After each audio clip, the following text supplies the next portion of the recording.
we have fought for. Obviously, we talked to him on radio yesterday. We had the Facebook Live up, and he went on to say some expletives we had to dump, but he was really angry. Here to weigh in, a more measured way perhaps, U.S. Army four-star General David Perkins, Commanding General of the U.S. Training and Doctrine and oversaw transition forces in Iraq. General, we have a message to you, Lieutenant Colonel, and I was lucky enough to be with you before the invasion of Iraq in Kuwait. But you contacted me because you said, listen, I want to address this. This is your gig. You're in charge of telling those 17-year-olds the Army and the military is an option. What's your reaction? Well, let me just tell you about the soldiers and the recruits that come to the United States Army. The command that I have an honor to be a part of recruits the United States Army. Last year, we recruited about 135,000 total Army soldiers. Across the board, 96% of high school graduates compared to 82% for our country, 14% higher high school graduates. Of those, about 10,000 are already college graduates. And when they came in the Army, we spent over $160 million in tuition assistance, and another 7,000 got a college education. So they're extremely highly educated.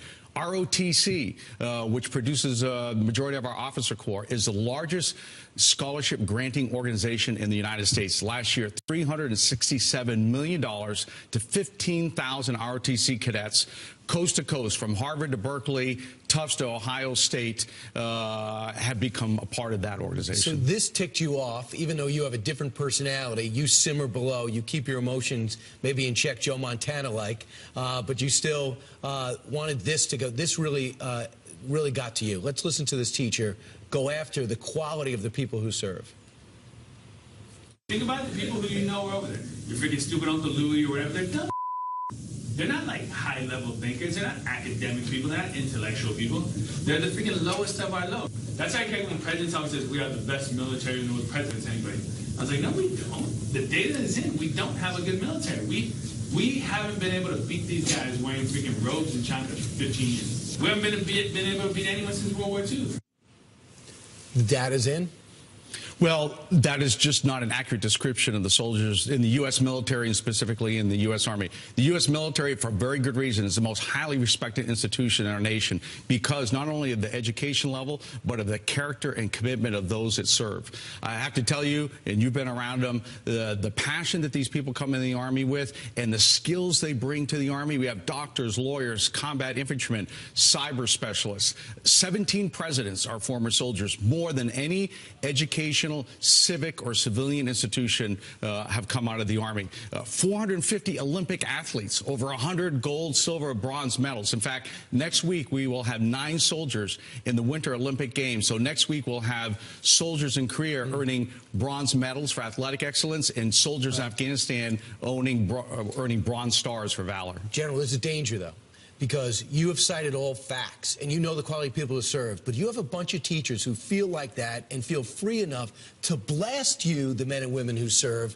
That goes right against what you're trying to do, and that's recruit the best and the brightest for the best country in the planet. Well, I'll just echo General Kelly's comment that the reason I and my family serve, both of my children are soldiers, the reason General Kelly's family has served is so that people have the right to express their feelings, and obviously he's taking full advantage of that liberty that we fight hard and afford him.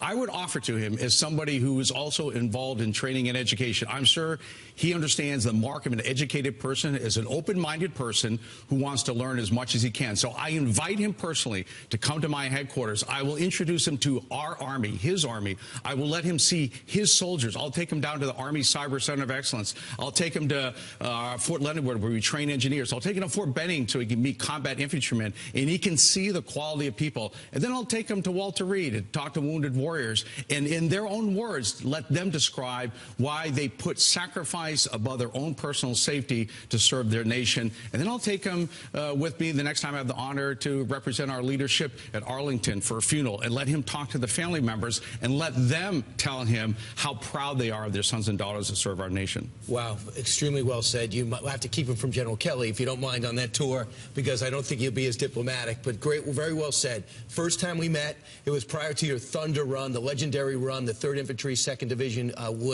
took to take Baghdad. And there's the flag that you guys flew. You were just a lieutenant. You were a kid then. We haven't aged a day, Brian. Look at that. No, I have aged. You have not. It's the TV cameras. Right. I think it looks good. Right? You have an excuse. You've been in the desert and you've been fighting for our wars. I have no idea why I've aged so poorly. But it's just been an honor to know you. Hey, Brian, and congratulations on your here. incredible career. And we couldn't have a better person in charge of recruiting. Well, thanks for your continual personal and professional support for those that wear the uniform of our nation. They appreciate it, and I know you're very sincere about it, and it means a lot to them and our nation. I feel that way, but so does everyone in this building. Thanks so much. Thanks, I appreciate General. it. Great to be here today. All right, 30 minutes.